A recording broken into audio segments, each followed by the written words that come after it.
Power station নির্মাণ প্রকল্পে পুনর্বাসন না করে ১৭৫ পরিবার উচ্ছেদ, অনিশ্চয়তায় ক্ষতিগ্রস্তরা। বনানীতে শিক্ষার্থী হত্যায় জড়িতদের শাস্তি দাবি স্বজনদের, রাতে ছাত্রদলের বিক্ষোভ। জুলাই আন্দোলনে ক্ষতিগ্রস্ত যাত্রাবাড়ী থানার কার্যক্রম স্বাভাবিক, চলছে নাগরিক সেবা।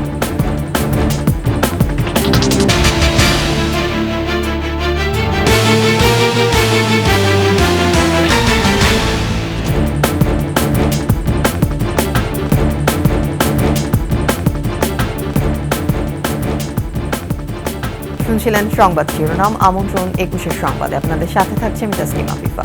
দর্শক, ২১ টেলিভিশনের সংবাদ একই সাথে সরাসরি দেখতে পাবেন আমাদের ফেসবুক পেজ www.facebook.com/2124 অনলাইনে। এছাড়া সাবস্ক্রাইব করতে পারেন www.youtube.com/21TV এই চ্যানেলে। সংবাদ আরও থাকছেন। প্রথমবারের মতো চীনে হাফ ম্যারাথনের আয়োজন, মানুষের সঙ্গে দৌড়ে অংশ নিল রোবট।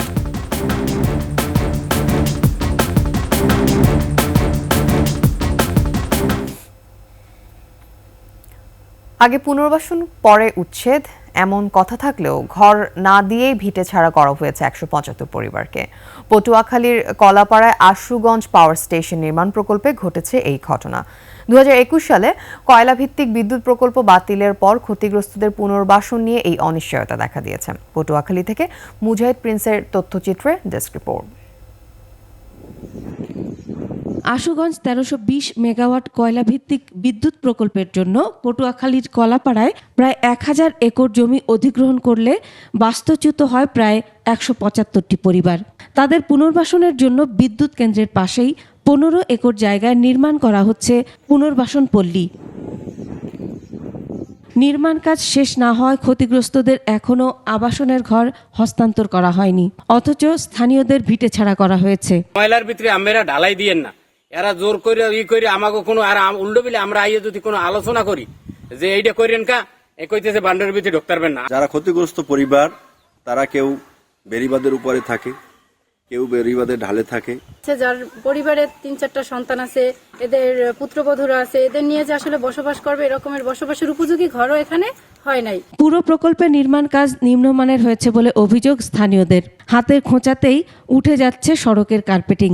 কাজের মান যাই হোক, দ্রুত ঘর হস্তান্তর চান ক্ষতিগ্রস্তরা। ড্রেনিং এর কাজকর্ম খারাপ হয়েছে, রোডঘাট খারাপ হয়েছে এবং বিভিন্ন কাজকর্ম বাজার হয়েছে, কিন্তু ২ মাসে ৩ মাস হয়ে গেছে, ৩ থেকে ৪ মাস হয়ে গেছে, কিন্তু ঘর এখন পর্যন্ত দেয় নাই, ঘর রেডি করে না। ২০১৮ সালের ১ জানুয়ারি এই প্রকল্পের কাজ শুরু হয়। শেষ করার কথা ছিল ২০২৩-এর ৩০ জুন, পরে মেয়াদ বৃদ্ধি করে ২০২৪-এর জুন করা হয়। নির্বাহী প্রকৌশলী জানান, আবাসন প্রকল্প নির্মাণের মেয়াদ ডিসেম্বর পর্যন্ত ছিল। এ সময়ের মধ্যে ঠিকাদার কাজ শেষ করতে পারেনি। তারা সময় বৃদ্ধির আবেদন করেছে, কিন্তু কর্তৃপক্ষ তা অনুমোদন দেয়নি। ডিসেম্বরের মধ্যে ঠিকাদার কাজ শেষ করতে পারেনি, এটার কারণে তারা সময় বৃদ্ধির জন্য আবেদন করছে। সেটাও এখন আমাদের কর্তৃপক্ষ এখনো সেটা অনুমোদন এখনো দিতে পারেনি, এটা প্রক্রিয়াধীন আছে। আর কাজ নিম্নমানের হয়নি বলেও দাবি করেন প্রকল্পের এই নির্বাহী প্রকৌশলী। মাসুম আল ইসা, ডেস্ক রিপোর্ট, ২১ টেলিভিশন।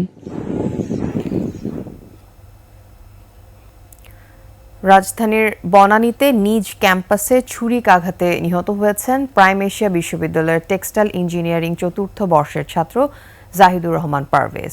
ইঙ্গিতপূর্ণ হাসাহাসিকে কেন্দ্র করে এই হত্যাকাণ্ডের ঘটনা ঘটে। হত্যায় জড়িতদের দৃষ্টান্তমূলক শাস্তির দাবি জানিয়েছেন স্বজনরা। এদিকে পারভেজকে নিজেদের কর্মী দাবি করে গভীর রাতে বিক্ষোভ করেছে ছাত্রদল। রিপোর্ট সোহেল সামির। বিকেল ৪টা, ইঙ্গিতপূর্ণ হাসাহাসিকে কেন্দ্র করে প্রাইম এশিয়া ইউনিভার্সিটির সামনের রাস্তায় দুই গ্রুপের মধ্যে হাতাহাতি। মিটমাটও করে দিয়েছিলেন শিক্ষকরা। ৫টার দিকে যখন বাসায় ফিরছিলেন সবাই, ওত পেতে থাকা ২০-৩০ জন হামলে পড়ে পারভেজের উপর। এমনটাই বলছিলেন ঘটনার সময় উপস্থিত শিক্ষার্থীরা। অনেক মানুষে ৪০-৫০ জন মিলে আঘাত করছে। তখন বুকে একটা আঘাত করছিল, ওইটা হৃৎপিণ্ড তখন হসপিটাল নিয়ে যাচ্ছিলাম, আমি নিজেই নিয়ে যাচ্ছি হসপিটাল নিয়ে গেছি। তখন ওই জায়গায় কর্মরত যারা ছিল তারা মৃত ঘোষণা করছে। আমরা চালানোর সময় দেখছি দেখা যাচ্ছে যে মেরাজ এবং বৈষম্য ছাত্র আন্দোলনের শীর্ষ সন্ত্রাসীরা ওই জায়গায় উপস্থিত ছিল। তাদের দিক নির্দেশনায় এই হত্যাকাণ্ডটা হয়েছে। এদিকে নিহত পারভেজকে নিজেদের কর্মী দাবি করে গভীর রাতে ঢাকা বিশ্ববিদ্যালয় ও প্রাইম এশিয়া বিশ্ববিদ্যালয়ের সামনে বিক্ষোভ করেছে ছাত্রদল। হত্যায় এনসিপির বনানী থানার 2 নেতার জড়িত থাকার সুনির্দিষ্ট অভিযোগও করলেন তারা। অভ্যুত্থান পরবর্তী সময়ে সেই সংগঠন একটি রাজনৈতিক প্ল্যাটফর্মে রূপ লাভ করেছে। সেই বৈষম্য বিরোধী ছাত্র আন্দোলন বনানী শাখার কিছু উচ্ছৃঙ্খল সন্ত্রাসী সে হত্যাকাণ্ডে জড়িত ছিল। হত্যাকারী যেই হোক, দৃষ্টান্তমূলক শাস্তির দাবি নিহত পারভেজের স্বজনদের। তাদের সাথে কিন্তু কুড়া বসা এবং মিটিং মিছিল সবাই করছে এবং কি ঢাকা আসার মিটিং মিছিল করছে। আমার বাইকনাকে আমি আর পামু না, যাতে আপনাদেরও বাইকনার মতন যাতে কারো এরকম বুক খালি হয় সেটা আমি আশা করি না। মরদেহ ঢাকা মেডিকেল কলেজ হাসপাতালের মর্গে আছে। সকাল 11টায় বিএনপি কেন্দ্রীয় কার্যালয়ের সামনে প্রথম জানাজা হওয়ার কথা রয়েছে। সোহেল সামি, 21 টেলিভিশন, ঢাকা। ছাত্র জনতার আন্দোলনে সবচেয়ে বেশি ক্ষতিগ্রস্ত হয়েছিল রাজধানীর যাত্রাবাড়ী থানা। জুলাই আন্দোলনে অগ্নিগর্ভ হয়ে ওঠা যাত্রাবাড়ীতে ধ্বংসস্তূপে পরিণত থানার কার্যক্রম স্বাভাবিক হয়ে এসেছে। নতুন করে প্রস্তুত হয়েছে থানা ভবন। জনি ডি রেজারিয়ার ক্যামেরায় বিস্তারিত সুমাইয়া খানের রিপোর্টে। গত 5 আগস্ট ছাত্র জনতার গণ অভ্যুত্থানের সময় এই থানা ছিল উত্তাল মুহূর্তের এক কেন্দ্রবিন্দু। আমার পেছনের এই পোড়া গাড়িগুলো জানান দেয় 5 আগস্টের সেই ভয়াবহ দিনের কথা। জুলাই আগস্টের আন্দোলনে রণক্ষেত্রে পরিণত হয় রাজধানীর যাত্রাবাড়ী থানা এলাকা। ছাত্র জনতার সঙ্গে দফায় দফায় সংঘর্ষ হয় পুলিশ ও আওয়ামী লীগ নেতাকর্মীদের। বিক্ষুব্ধ জনতা হামলা করে যাত্রাবাড়ী থানায়। পুড়িয়ে দেওয়া হয় 7টি গাড়ি। সম্পূর্ণ বন্ধ হয়ে যায় প্রশাসনিক কাজ। পুড়ে যাওয়া থানার দেয়ালে উঠেছে নতুন পলেস্তারা। প্রস্তুত হয়েছে ভবন, আর সেবাগ্রহীতারাও আসছেন নিয়মিত। একটা বাইকে 2 জন ছিল, পেছনের যে আছে সে ফোনটা টান দিয়ে নিয়ে চলে যায়। এই জন্য জিডি করতে আসছিলাম। মার্শাল্লাহ, আসার সাথে সাথে আমি সেবা পেয়েছি। অভিযোগ নিয়ে বাড়ি করার সময় আমি এই থানায় আসছি, কিন্তু এত আন্তরিকভাবে আমাকে কেউ সহযোগিতা করে না। এখন আপুদের বা ছাড়দের সবার আন্তরিকতা দেখে আমি খুব সন্তুষ্ট। বর্তমানে প্রতি মাসে এ থানায় গড়ে 80 থেকে 90টি নতুন করে মামলা হচ্ছে। পুরোদমে চলছে নাগরিক সেবা কার্যক্রম। তো মানুষের কাছে সেবা পৌঁছানোর জন্য যেন মানুষ হয়রানির শিকার না হয় বা দ্রুত সেবাটা পায়, সেই জন্য আমাদেরকে প্রত্যেক থানায় জিডি মানে অভিযোগ সহ যে কোনো বিষয়ে আসলে তৎক্ষণাৎ ঘটনাস্থলে যাওয়ার জন্য আমাদেরকে 4 জন করে ফোর্স দিয়েছেন। পাশাপাশি আমাদের অফিসাররা তো আছে, আমাদের 9টা পার্টি 11টা পার্টি আমাদের বাইরে থাকে। 2024 সালে ছাত্র জনতার আন্দোলনে ঢাকার 22টি থানা ক্ষতিগ্রস্ত হয়। তবে এখন সব থানাতেই স্বাভাবিক হয়ে এসেছে কার্যক্রম। সুমাইয়া খান, 21 টেলিভিশন, ঢাকা। সংবাদে নিচ্ছি বিরতির পর যা থাকবে। যশোরে মাটি পরীক্ষা করে আবাদ, কমেছে সার ও কীটনাশক সহ অন্যান্য সামগ্রীর ব্যয়।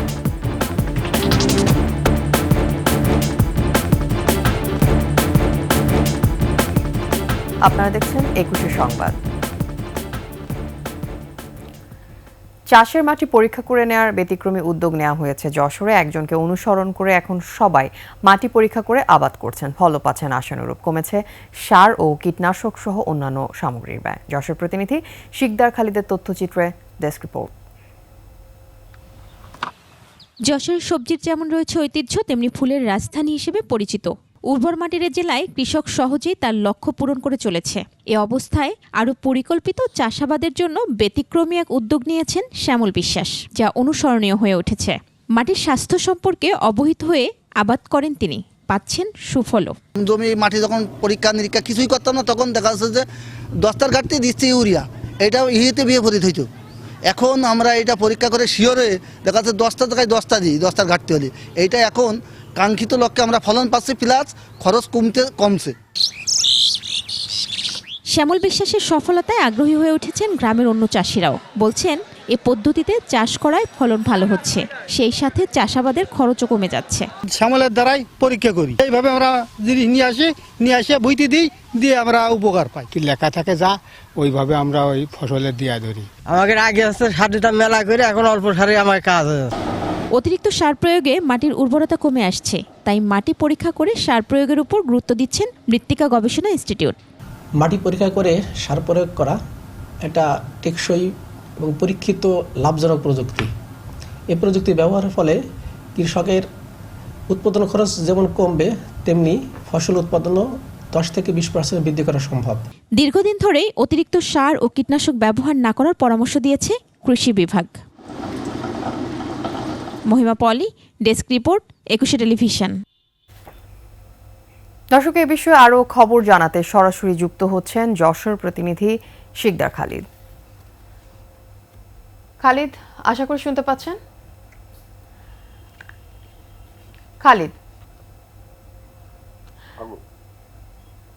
খালিদ, যশোরে যে মাটি পরীক্ষা করে আবাদ চলছে, এই ব্যতিক্রমী উদ্যোগের বিষয়ে বিস্তারিত আমাদেরকে জানান। খালিদ। আফিফা, যেটা হচ্ছে সারা বাংলাদেশের মানুষ যেটা জানে যে সুজলা সুফলা যে বাংলাদেশ, তার দৃষ্টান্ত যে যারা তৈরি করেছেন সেই জেলার মধ্যে একটি হচ্ছে যে যশোর। এই যশোর হচ্ছে যে ফুলের রাজধানী, যেমন তার আগে যশোর কিন্তু সবজির রাজধানী হিসেবে খ্যাত। এর কারণটা হচ্ছে যে এই মাটিতে যে বীজটাই ফেলে বা যা ফলন ফলাতে হয় সেটাই কিন্তু হচ্ছে যে এই জেলার যারা কৃষক বা যারা চাষি তারা কিন্তু সফলতার পরিচয় দেন। তো সেই ক্ষেত্রে যে তার অন্যতম কারণটা যেমন হচ্ছে একদিন ধরে ছিল যে মাটি উর্বর, যা আমি চাষ করতে চাই সেইটাই ফলে। আমাদের এক সবজি ফলেছে বেগুন, পটল, এই আমাদের পাতাকপি, বাঁধাকপি, শীতকালীন গরমকালীন সব সবজিতে হচ্ছে যে যশোর হচ্ছে যে সবসময় প্রথম বলে সবজির রাজধানী। এরপরে হচ্ছে যে সারা বাংলাদেশের মানুষ যেটা দেখতে পেয়েছে যে যখন বাণিজ্যিক আকারে ফুল চাষ করার আগ্রহ হলো, সেই ফুল চাষটাও যখন শুরু হলো সারা বাংলাদেশের মধ্যে প্রথম যে ফুলের, সেইটাতেও কিন্তু যশোর রাজধানী হয়ে উঠলো। তো এই যে উর্বর এই ভূমিতে এখন যত দিন গেছে যে জমির পরিমাণ কমছে, তারপরে অধিক চাষে যে মাটির আপনার যে ফলনের যে ফলন হারটার যে শক্তি কমে যাচ্ছে, তো সেই ক্ষেত্রে এই জেলার একটি অঞ্চলের কৃষকরা তারা হলো যে চিন্তা করলো যে মাটি পরীক্ষা করে মাটির গুণাগুণটা কি হবে তার উপরে নির্ভর করে তারা যে মাটির উর্বর শক্তি যাতে ফিরে আসে, তো সেই মাটির গুণ বা কোন মাটি কতটুকু সার চাচ্ছে, কতটুকু চাচ্ছে ইউরিয়া, কতটুকু চাচ্ছে পটাশ, এই যে মিক্স যে সারটা তারা দেয়, মিশ্র সারটা, তো এই সারের কি পরিমাণ কি হবে এই লক্ষ্যে তারা হচ্ছে যে মাটির পরীক্ষাটা শুরু করেছেন এবং তার সুফলটা পাচ্ছেন যখন একজন।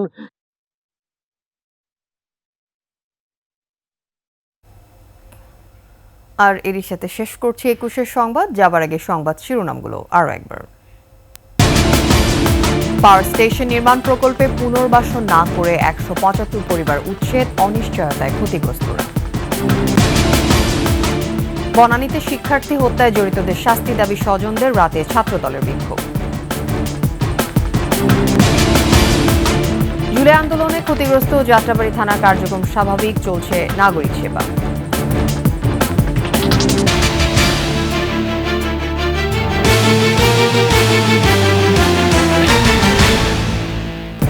সর্বশেষ খবর জানতে ডায়াল করুন 2021 নম্বরে আর ভিজিট করুন 21-tv.com এই ওয়েবসাইটে।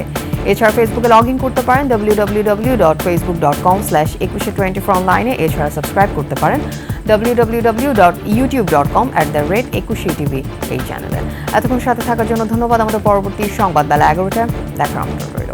21-এর সাথে